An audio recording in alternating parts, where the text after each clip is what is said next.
Welcome to our channel. నేను మీ రాగా. వెలగపూడి సచివాలయం దగ్గర వెలసిన పోస్టర్లు బాస్ ఇస్ బ్యాక్ అనే టైటిల్ తో ఫ్లెక్సీల పైన ప్రధానమంత్రి నరేంద్ర మోదీ, ముఖ్యమంత్రి చంద్రబాబు, డిప్యూటీ సీఎం పవన్ కళ్యాణ్, మంత్రి నారా లోకేష్ పేర్లతో సచివాలయం దగ్గర పోస్టర్లు వెలిచాయి.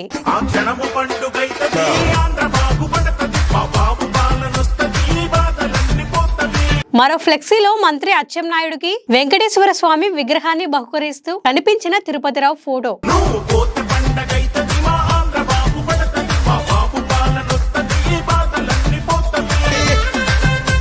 సచివాలయంలోని రెవెన్యూ విభాగంలో తిరుపతిరావు సెక్షన్ ఆఫీసర్ గా పనిచేస్తున్నారు. కూటమి ప్రభుత్వంపై ఈ అధికారికి ఎంత ప్రేమ ఉందో అని సచివాలయంలో పనిచేసే ఉద్యోగుల్లో దీనిపైన చర్చ జరుగుతుంది. ఈ ఉన్నత అధికారికి తెలుగుదేశం పార్టీ అంటే చాలా ప్రేమని 2024 ఎన్నికల్లో కూడా ప్రభుత్వ ఉద్యోగులను కూటమి వైపు తిప్పి ఓట్లు వేయించడంలో కీలక పాత్ర వహించారని చెప్పుకుంటున్నారు.